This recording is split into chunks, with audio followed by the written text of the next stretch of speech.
I find myself in a very interesting position this morning. I was handed 2 books yesterday, one of them called Tough Talk to a Stubborn Spouse, the other one called For Lovers Only. I'm single, I've never been married, I'm going to learn all about the bad side of marriage and all about all the exciting things that I don't get to involve myself in, and I'm going to do it all in the next hour with the author of both of these books, Stephen Schwambach. And I want to welcome you to the interview. Thank you. It's going to be an interesting educational hour. So, are you going to tell me all of these things that I really am not supposed to enjoy, and it's just so that everybody else can learn about it, right? You're slowly twisting in the wind. That's right. Your first book, Tough Talk to a Stubborn Spouse. Yes. Why did you want to write that book? Because I am Are you stubborn? broken. Oh. I am broken over how many people's lives I keep trying to put together, usually fruitlessly, because of the damage that unnecessary divorce causes. It brings so much heartache and so much pain. Sometimes divorce is essential. Sometimes there is that reason that the Bible gives that you can't get it back together because you simply cannot control another person. But so many times we give up too soon. That's an interesting comment. You're a pastor of a church, and you said sometimes divorce is essential. Mm-hmm. I think a lot of people out there would have problems with that. I'm sure they would, but I'd like for them to sit in my counseling room. I'd like for them to read their Bibles a little better.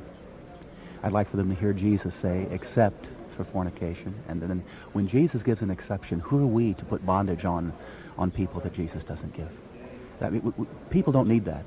It's tough enough to walk through this straight and narrow life called Christianity without us trying to make Christianity even more perfect than Jesus made it. And it really burns me when people put on others' backs loads that the Bible and God himself says we ought not to have to bear. You know, we have got miserable people sitting in churches nationwide. I mean, miserable people who, quote unquote, got married and thought this was what God wanted, thought this was what they were supposed to do, and 5, 10, maybe not even that long, maybe a year down the line, these are just unhappy people. What went wrong? I mean, how can you be a Christian? How can you read your Bible? How can you follow God? I mean, how can you do, all this stuff you're supposed to do and still be that miserable? Well, you start out by getting married for the wrong reasons, as most of us do. We get married because somebody is going to do something for us. I have yet to have a couple walk into my office, say, we'd like to get married, and I ask them why. I always ask them why, and they look at me like, I didn't expect that question. What do you mean, why? And so they look at each other, and they look at the floor, and they giggle, and then they say, well, I think she'll be good for me. I always feel good in her presence, or he's so good looking, and my friends all think he's cute, and they say things like that, and I want to weep. But on the other hand, I was the same way. Not that set of reasons, but I was thinking how good my wife would be for me. Okay, this is perfect. It is too bad I'm not engaged. I can almost make this a premarital counseling session here. Okay, so if you were going to tell me what was the good reason to get married, what reasons should if I'm going to say I'm going to get married, what reasons should I be giving? If we were all as mature as we ought to be, which none of us are. No, I'm not there, you're not there, and the people in my office are not there. Right. But if we were, then we would say, because this is the Christian way to do it, but it'd have to come from the heart, we would say, look, I want to marry her because I think she needs me. I think I can complete her. I think that without me, her life will not have the excitement, and that she won't go as far. Doesn't that sound egotistical? It may sound egotistical to you, but that's what Christ said that we were to do. We were to serve one another. The focus is supposed to be the other person. But when we start out in the marriage with a focus on ourselves, then what we find is that our mates cannot change us. We think marriage is going to make us somebody that we have never yet been able to do. And in fact, what we find out is that marriage reveals even more weaknesses than we'd ever come up against. I got to tell you something. The subject of marriage in the year 1991 is scary at best. I mean, when you read statistics that say 50% of all marriages are going to end in divorce, and those that don't end in divorce should be divorced because they're so miserable anyway, you look at the statistics and you say, hey, I don't need to be hit by a 2x4. I'm not that dumb. I know when to consider myself better off than any other ways. I mean, why should people even want to get married other than having kids? I mean, why even get married today? If it's that hard to do, if it's that impossible to keep it together, if people don't even know the good reasons to get married, and unfortunately, God did not put it in the Bible, or at least he didn't put it in the Bible. Okay, reason number 1 to get married, reason number 2 to get married. Why even do it? Well, first of all, it's interesting that Paul says it's better not to be married. Yeah, see, even Paul says it's better not to be married. And I think that's true for many people. I think one of the reasons we have marriage being as tough as it is because we have a lot of people who probably aren't thinking very clearly when they get married. And so, nevertheless, God works with that. God gives us a freedom of choice. If you happen to be one of those people, you say, well, I probably wouldn't do as well to be married. God says, wait a minute, you've made that decision. Now I'm going to take your life and make it work this way. And I'm going to make you beautiful through this time of learning what it means to become one with another person. But, Adam didn't feel complete. He was one of those guys that was supposed to be married. He didn't feel complete. And God created woman to complete him. And she not only completed him, but he obviously was a completion for her. And there are some people who need to be married. I happen to be one of those people. And there are a lot of people out there like that. Paul said as a reason in 1 Corinthians, he said, chapter 7, he said, it's better to marry than to burn with passion. And if you can't keep your mind off of the opposite sex, then you better do something about it. You better legitimatize it, and because otherwise, sex outside of the boundaries of marriage ends up becoming a snake that bites you. Right. Okay. You're a pastor, and you've got this huge congregation that you stand in front of on every Sunday morning. And I'm sure as you look out in the audience, you can pinpoint those couples that are in the midst of problems, because I'm sure you see a lot of them in your office. What do you tell a good Christian mom and dad or a young man and young gal who have been married for however long, who come in and say, we hate each other? I mean, it's not even a case of the fact that we argue we can't stand to be in the same room together anymore. There is no way to fix this. Yeah. Well, I deal with people a lot on that basis. And the answer is, I understand. I know. I've been there. And also, I've seen people who are in worse shape than you are now become ecstatically happy with one another in an unbelievably short period of time. But what you're doing is you're violating certain principles. So first of all, I tell them, because typically what happens, I hear a woman say, I don't need this. I can't handle this anymore. I know that God does not intend for me to live this miserably for the rest of my life, and I'm not going to let your box that you want to put me in and tell me to just stay there and suffer through it. I'm not going to let that box rob me of my happiness. And I agree with them, and I say, you're right. God does not design marriage to be this miserable. But you're going to make yourself more miserable by walking out of this marriage than you are now, number one. Prove it to me. Yeah, and so I'm able to, with surveys, with case history after case history. We did a survey in our Evansville, Indiana area, which incidentally is demographically typical of the United States as a whole. We have people coming to Evansville, Indiana from all over. McDonald's, when they want to test their pizzas, first of all, comes here and so forth. So we get to sample a lot of things because it is so typical. We did a survey in our area, and we asked people who had been divorced for several years, if you had it to do over, what would you do? And they said, we'd think about it again. When we asked them the question, did the reason you got divorced, that you hoped divorce would fix, did that in fact happen? Did you fix your problem that you wanted to fix? 88% of them said no, we did not. And several of them said, as a matter of fact, I created more problems by my divorce. So when you see those statistics, and when you talk to people who've been through divorce, you really begin to hear their hearts. And when you look at the kids, who go through divorce. You begin to see the tragedy that is called. Now, I'm talking about unscripturally divorced people. Okay, so you're dealing with this young couple. They're miserable. You've told them, hold it together. What kind of hope for the future can you give them? I mean, how long is it going to take? Is there a prototype? I mean, give me, you know what our society's like. We're a fast food society. We want our Wendy's hamburger in 5 minutes. We want our pizzas delivered to us in 30 minutes, or we don't have to pay for them. I mean, that's the kind of people we are. And that's why we're in the messes we're in. That's why we give up on relationships. We give up on each other. You don't want anybody to give up on you, but we are all too ready to give up on somebody else and write somebody else off because they've not done it for us or because they've made us angry. And, it has to come back. With a Christian couple, it has to come back to your relationship with God. Do you want to sow that seed? I mean, how many times has God forgiven you? How many times has He given you a new chance, a new opportunity? Do you really want to fall into the posture that He describes in Matthew chapter 6? He says to forgive those, He says even to forgive your enemies. Because if you don't forgive those who sin against you, He says, then I won't forgive you. That's pretty strong stuff. But that's how strongly He feels about forgiveness. Putting a marriage back together is about, first of all, forgiveness for the past. Secondly, it's about a soft heart. Moses allowed the Israelites to divorce themselves because of their hard hearts. And hard-hearted people are the ones who get divorced. And I'm talking again about unscripturally divorced people. And thirdly, it's about hope.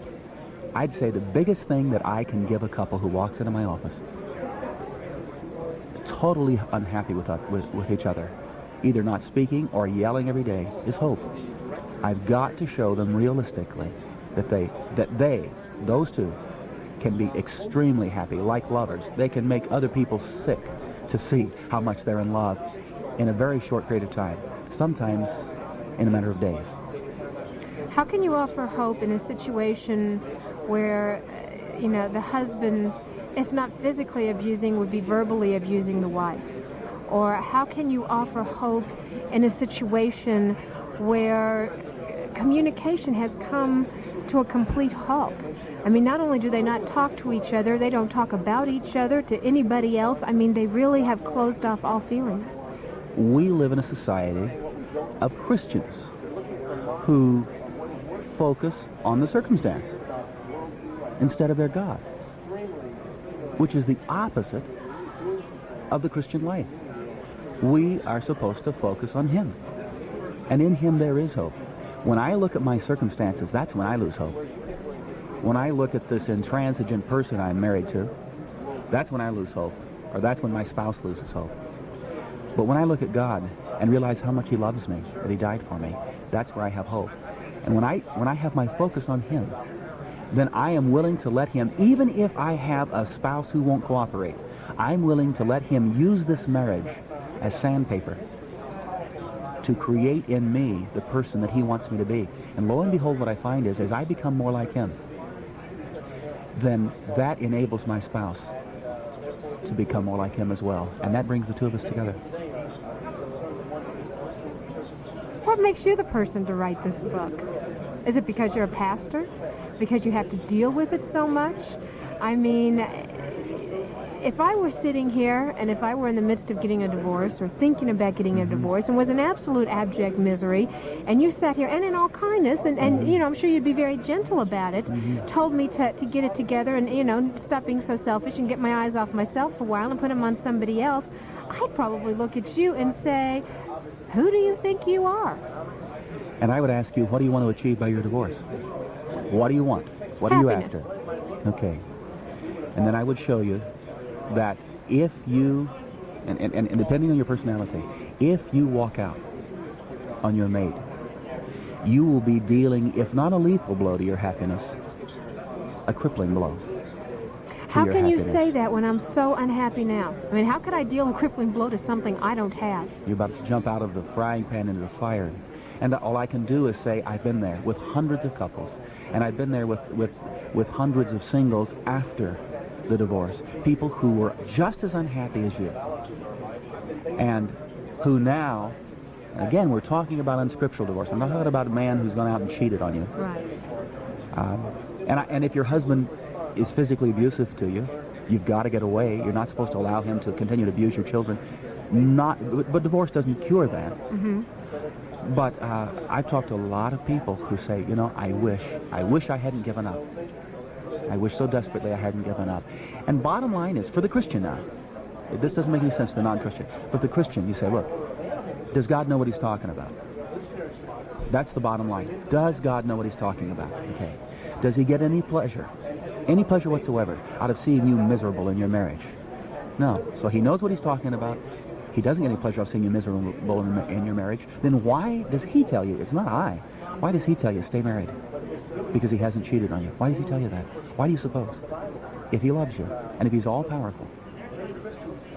That really is the question that every person who's looking at divorce, who's a Christian, and who does not have the biblical grounds for divorce, ought to be asking herself or himself. And by the way, it is usually the woman. 70% of the time, it's the woman who gives up on the relationship. Why? I don't know why. Well, in part I know why. She is closer in her hope and expectation and dream to what God had designed for marriage. Most women want far more out of a relationship than somebody to share incomes with, a bed with, and a kitchen with. What do we want? Somebody to share my life with, my being with. Somebody with whom I can become one emotionally, spiritually, somebody who cares deeply about me. Is that wrong? Somebody who'll no, that's what God designed. So... But the man, see, often, now not always, but often statistically, has a lowered expectation. When you ask men, okay, if you could get out of this marriage, would you? Would you marry the same woman that you are married to now? 2/3 of them say, yeah, I'd do that. But when you ask women, would you marry the same man today if you had to do it all over? 2/3 of them say, no, I wouldn't.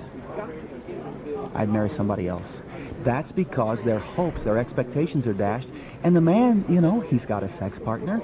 He has things worked out so he can watch his TV, and he's got his roof over his head, and he doesn't expect that much from the relationship. So he says, come on, get over it. So everything isn't perfect. So what? That's life. And she says, no, it's got to be so much more. So who has to change? I mean, either we re-educate a whole generation of men or fix them genetically, which I don't know if either is possible, or we have a bunch of women walking around with dashed hopes because they're not getting out of marriage what you tell me God expects us to get out of marriage. Yeah, both have to change because they are both doing things that are hindering that process. The man has to get a new vision for his marriage, for what it can achieve. The woman has to understand that some of her behaviors may be blocking her husband's ability to get past his culture that has given him this kind of a macho, distant image as masculine. And she needs to know how to unlock him and open him up. Can't we just have classes? I mean, isn't there some way to pre-teach the next generation of little boys and little girls so that in the year 2020 we don't have this mess on our hands? Yeah, we need to do that. Judy and I do a For Lovers Only seminar, and we've been doing it for 15 years that does the same thing.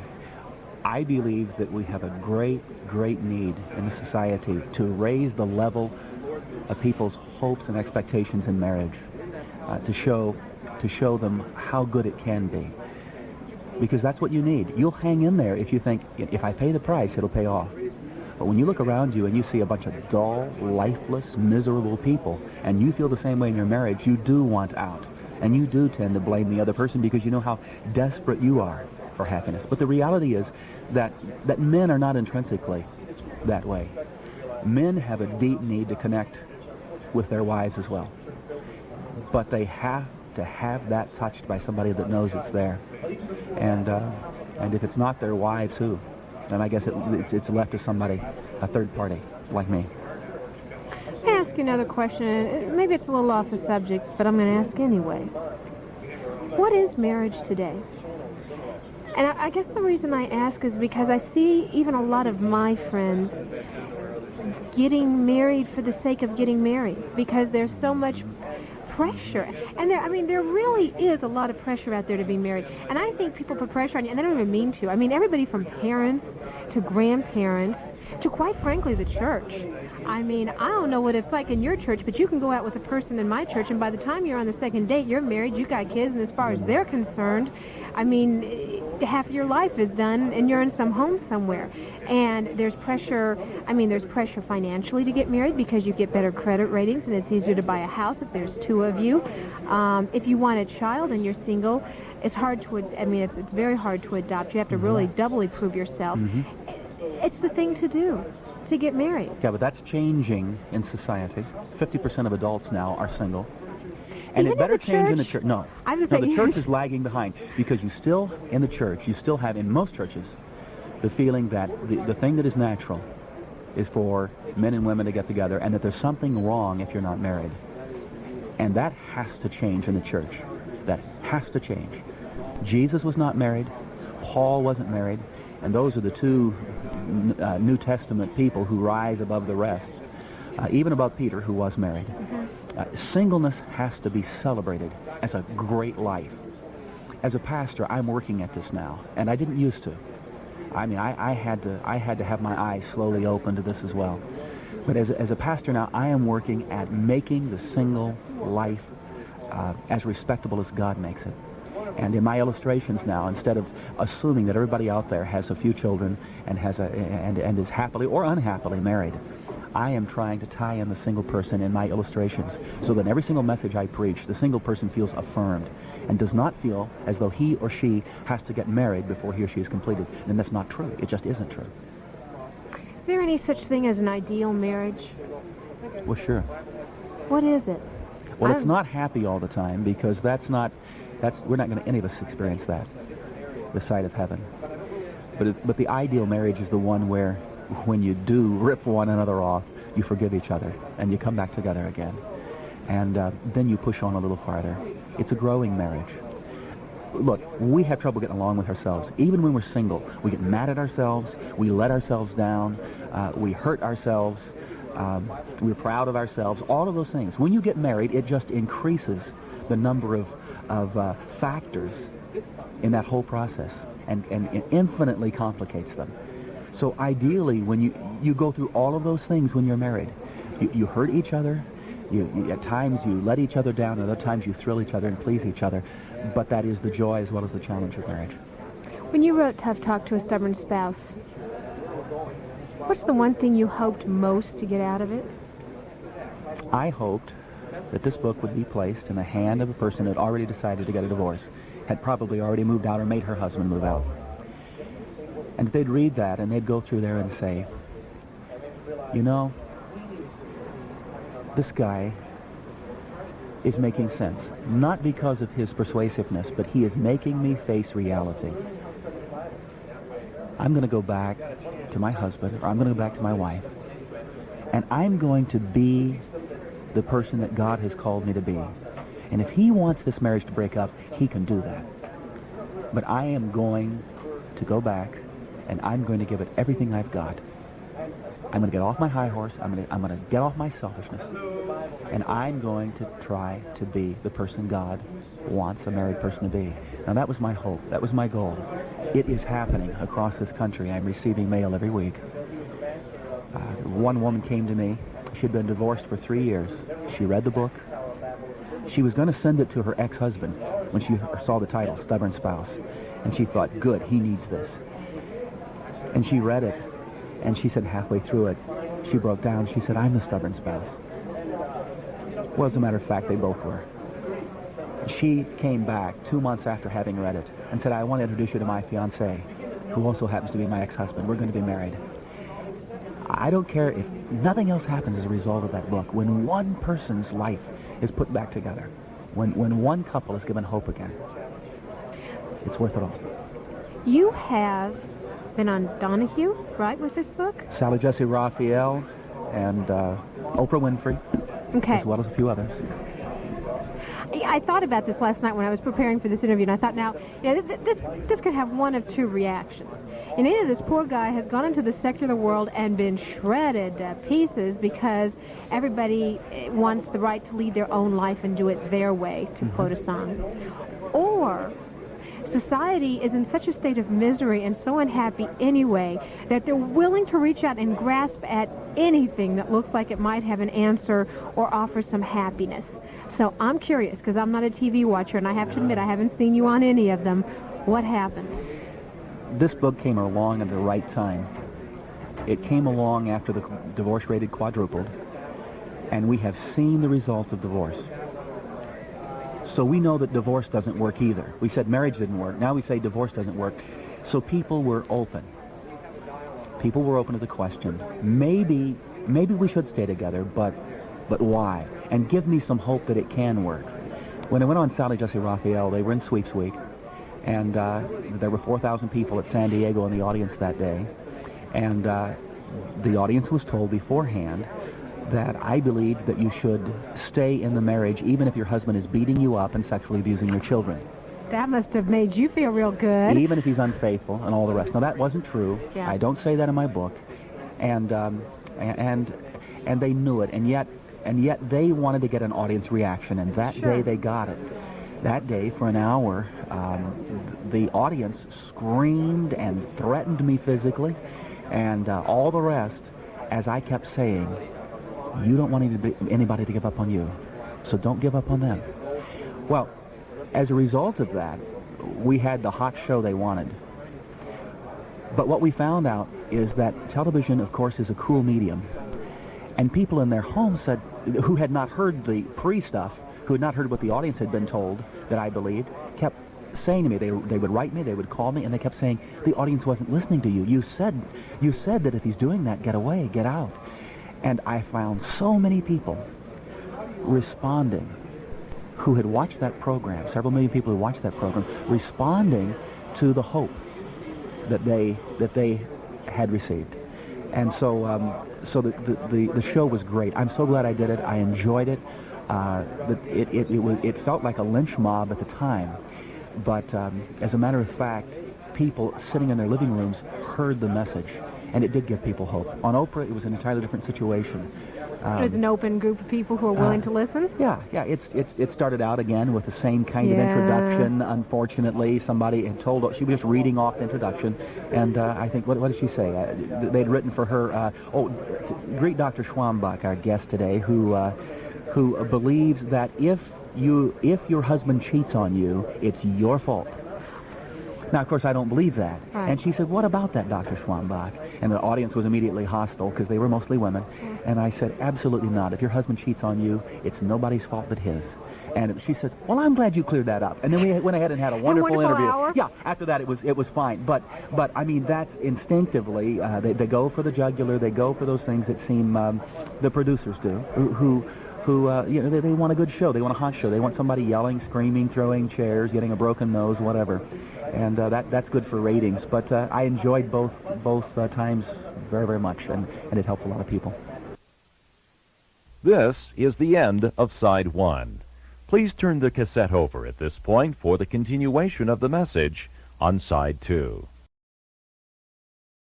I want to go on to the second book here, give some uplift here to the conversation. Yeah. But before we do that, let me ask you to do one thing. We're going to send this out to a lot of people, and I'm sure amongst all the people we're going to send this out to, a number of them who are going to hear this interview are probably sitting and saying, that's me, but I really don't understand where he's coming from. Mm-hmm. And they need to get the book. I mean, have talked to a stubborn spouse. If they really don't understand it, read the book. That's where you get the information. But in 60 seconds, what do you want to say to them to offer them a bit of encouragement right now? You can't change somebody else. The only person you can change is you. So there are 4 things you can change. Number 1, you can change your attitude. Instead of a defeatist attitude, you do have power over this. You can do this. You can say, we're going to make it in this marriage. Number 2, you can change your thoughts. If you fill your thoughts with negativism about your spouse, then it's going to come out through the pores of your body.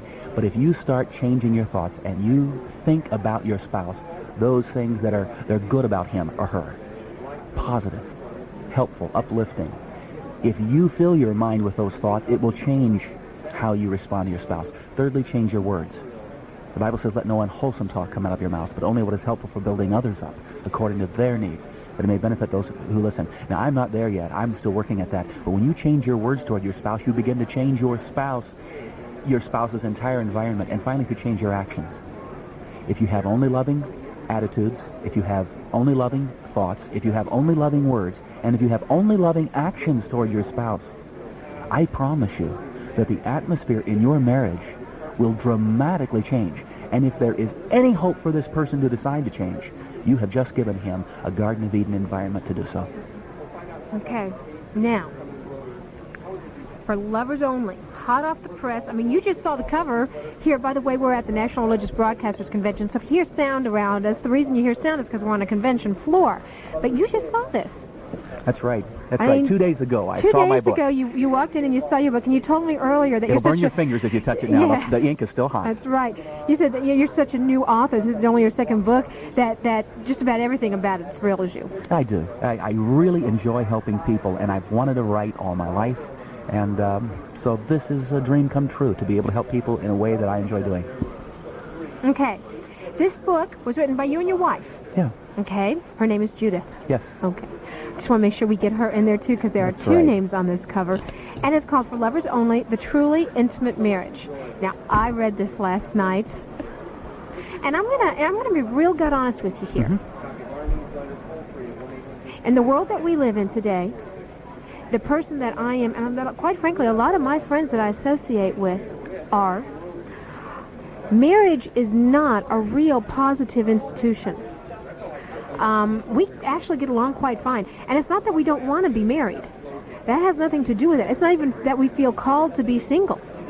But we can support ourselves. We have great friendships. We have a nice little support group. We have good jobs, nice careers. And if you ever heard our conversation, probably the predominant thought of it is, well, why mess it all up by getting married? I agree with you. I mean, if something's working, why fix it, that's you know? exactly right.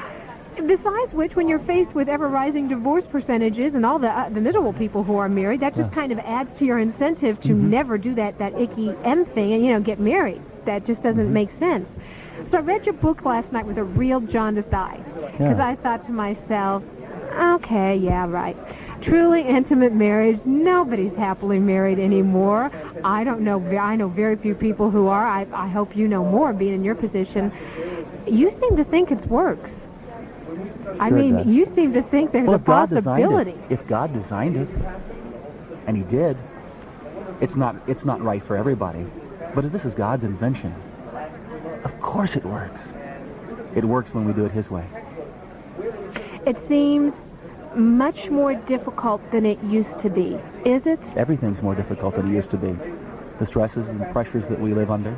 Child rearing is more difficult because of the invasiveness of non-biblical images and everything's tougher. So marriage is tougher.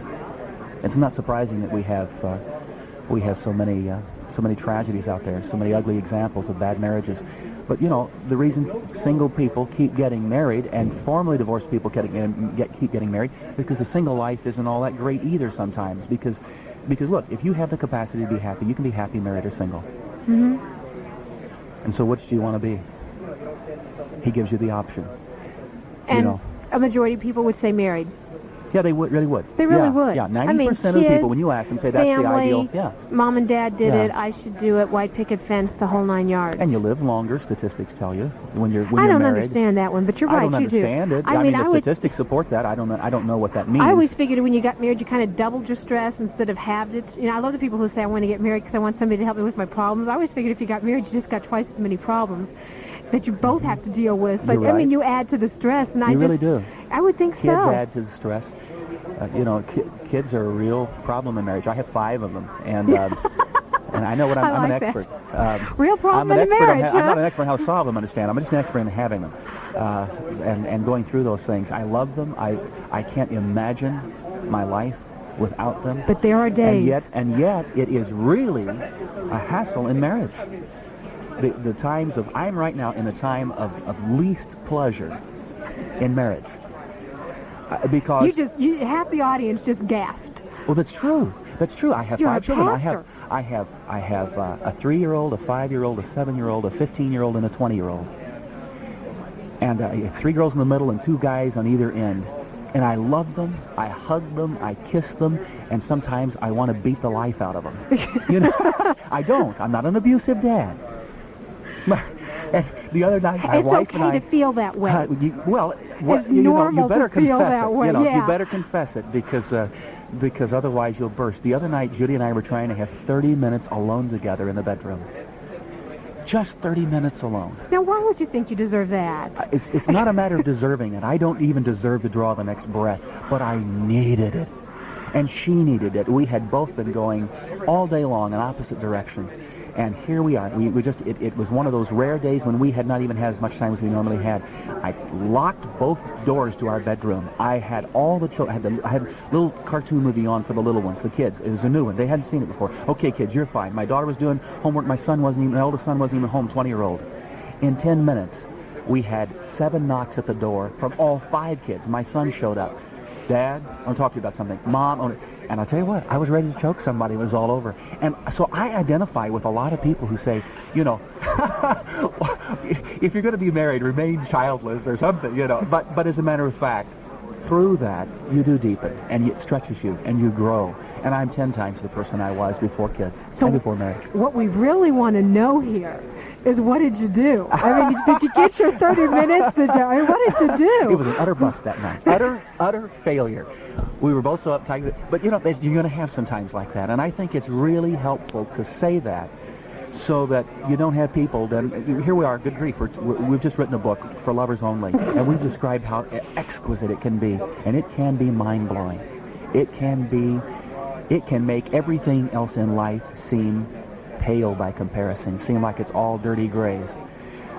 But unless Judy and I and others like us who write books like this also tell those people out there who haven't experienced the ecstasy yet, look, it's at times also really, really ugly, and at times that you just wish they had never married. Unless we confess those kinds of times, then they're going to lose hope, and they're going to say, well, then I must have married the wrong person. There is no hope for me in this marriage. This is kind of like a how-to book to be married. I mean, it's kind of like, you know, the best of what you can expect, kind of do it this way, do that this way, and things will be better than what you even maybe dream it'll be. I think a lot of people have a lowered expectation of marriage now. Women don't have much hope that they're going to experience in marriage what they dream of, but they still have the dream. Men, most of them don't even have the dream. So what I want to do is reignite the dream with this book, and in a practical way. And I only deal with 2 issues in this book. There's so many things to talk about. So many other people have gone into the whole picture of what marriage can be. We've taken 2 things, your communication and your love life. And we've said, here's how to, if you're already having a good marriage, here's how to make it a great marriage. Here's how to push it farther than you ever dreamed possible. Here's how to make the lights flash. And some people say that only happens in movies and in pornography. When they say that, I just want to stand up and scream. That is absolute hypocrisy. If Jesus came to give us an abundant life, then let's discover how to get there, instead of lowering everybody's expectations. I detest that. I refuse to accept it. Kind of like Jesus' version of Harlequin romance here, right? Yeah, there's something far better. Let me ask you, isn't there a danger, like if only one spouse reads this and the other spouse refuses to? I mean, then all of a sudden you've got one spouse with these real high expectations of what can happen, and then you got the other spouse going, oh, it's just a book by some other pastor who just wrote a book. Yeah, that's right, and that's going to happen a lot. It's going to happen a lot. And that's why we say for lovers only. This is not a book to fix bad marriages. This book has not tried to solve all this. There are tens of thousands of books out there to help troubled marriages. This is a book for people who have good marriages, who say, we just want to take what we have and make push it better. And push it farther. And so I got something to work with then. And as a pastor, I have to be able to do this too. I have to be able to, I've just written a book, and I spend every day, in some way or another, almost every day, helping somebody try to put together a catastrophic situation where one of them won't even come in and talk to me. So I need to work on wellness for a while. I also want to help those people out there who have good marriages, but who really can soar through the stars and take a couple of turns around Jupiter. And I get a great amount of pleasure out of helping people get there. Did you wake up one day 10 years ago and look at Judy and say, boy, I just saw the stars last night. We need to write a book about this and let other people know how to feel this? I mean, this would not seem to me to come up in everyday conversation. Let's write a book about this, or a how-to manual, especially for a pastor and his wife. Well, with us, the first 2 years of our marriage were incredible, and we said that was before children, understand. Your kids are going to hear this tape. Hey, I'm open with them. You let them know that. huh? I love them, and they don't have any doubt about that.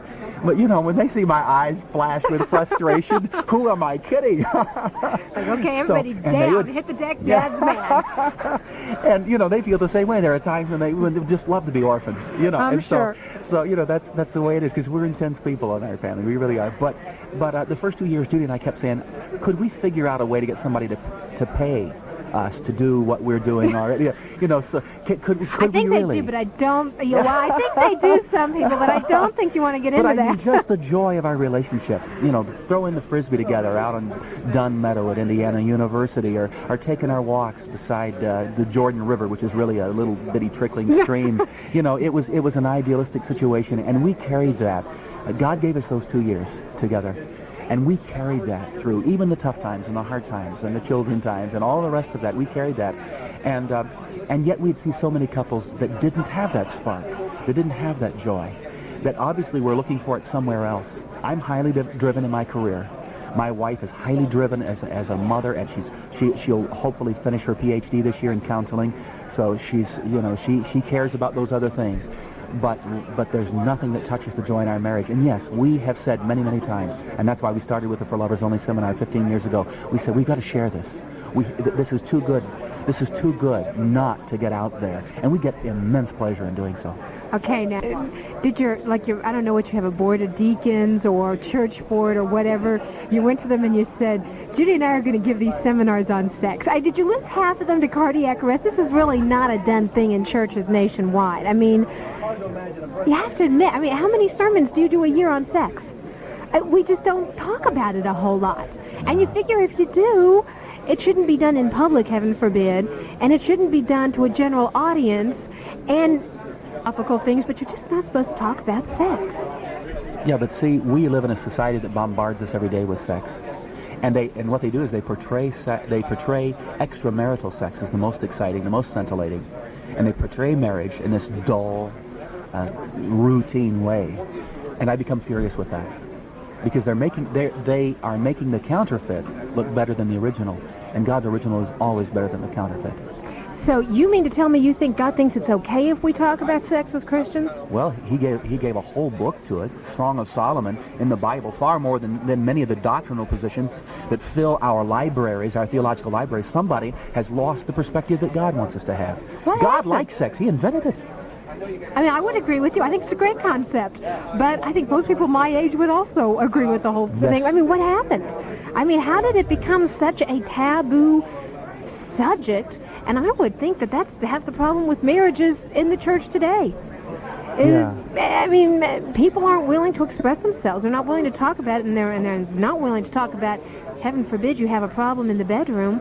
They're really not willing to talk about that. No, and there are a lot of dangers with that. There have to be the right settings.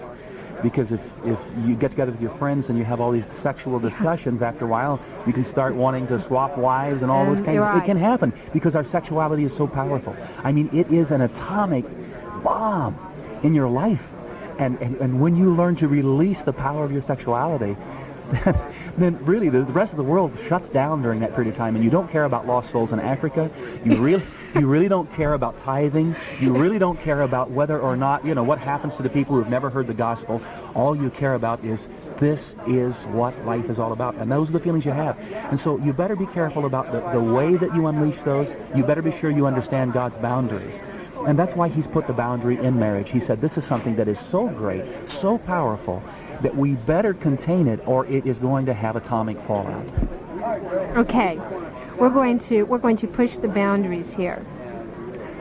I read the back of this book. I had a fun time, actually. I did a lot of laughing last night. And it's not that Did you have a little more hope in marriage when you got finished? Actually, marriage sounds fun. It really does. It sounds fun. I think you just have to get, if you're single, I just think you have to get past the fear of, well, it sounds fun, but let's look at the reality. Yeah, because we are cynical. It's an honest fear. I think. That is. Yeah, I think people who are happily married don't understand that. I think if you can help yourself, don't get married. If you can keep from getting married, don't. Don't. The only people who ought to get married are those who just lose it. And have no other option in life. They say, this is stupid, this is crazy. I can't help it. I've got to have her. I've got to have him. Because if you don't have that kind of passion, just forget it. Just toss it out. Read a good book. You need that to carry you through. Read a good book. You got it. Well, that's what I did last night. Okay, I read a good book. Thank you. Now, I got all through this, and I was the gal who I'm rooming with here at the NRB is married, and so we were laughing about this, and we were saying, well, you know, I want to know how many pastors, when they do marriage counseling, talk to couples about things like the missionary position and that being the only way, and spreading they don't even say that. Spreading your wings and having some fun, and she looked at me and she goes, yeah, what's wrong with the kitchen table? Okay, now I just lost half my audience here. Don't die on me. No, you didn't. You had them start. They started calling their friends and say, tune into this quickly. That's right. They're talking reality. about the kitchen table here, and they're at this. So I mean, you must have fun. You must have fun counseling sessions for people getting married. I try to be very appropriate in those things. I would really rather not push anybody beyond what they want to do. In fact, in this book, as you noticed, I keep giving warnings. I say, we're going to get a little deeper here, we're going to get a little deeper. Now let's bail out. That's right. Don't get mad at me here. Yeah. And that's what we did with the seminar. I'd really rather do that instead of impose that on somebody in premarital counseling. I'd rather do that in a seminar setting where everybody knows what they're getting into. And I warn them all, we're going to be adults, we're going to be appropriate, but we're going to be biblically appropriate. And the Bible is graphic. And God, loves this part of life and this part of marriage. And so we're going to be open, and we're going to be loving, and if you don't want to do that, then don't come. So then everybody there has an anticipation. The atmosphere is electric. And it is a joy. I mean, people write me letters, and they like, it changed my life. One couple, the day after, we did this. They did the very first seminar on a Saturday, and on a Sunday we came back, and I teach a Sunday school class of about 200, and a lot of them had been in that seminar, and just spontaneously they wanted to talk about it, like you do after the big game or something. And they said, one couple was asked. They were saying how much the day meant to them, and I said, now how long have you two been married? And the wife started to say 23 years, and the man said, since yesterday. That's the kind of electricity that happens when we really trust the Lord, that He created something beautiful and in the right setting. Has society made a lot of things wrong that maybe shouldn't be thought of as wrong? Society hasn't, but the church has. And I don't say that in the wrong way. That is the danger all of the time with those of us who are conscientious about pleasing the Lord. That's why, Jesus was hardest in the New Testament, in the Gospels. He was hardest on the Pharisees, on the religious leaders, because they were trying to please God by inventing additional things to make life tough. And he said, you put these heavy loads on men's shoulders, and then you don't offer a finger to lift them. And he called them, you whitewashed tombs, you hypocrites, you snakes, you brood of vipers. And that's what makes Jesus furious. We, in the name of Christianity, have loaded it up with a bunch of stuff that is just not in there. And that's not fair to people. It's not fair to Jesus. It gives him false advertising. Christianity is not a bunch of thou shalt nots. Jesus said, I've come that you might have life, and that you might have it to the full. So what's wrong?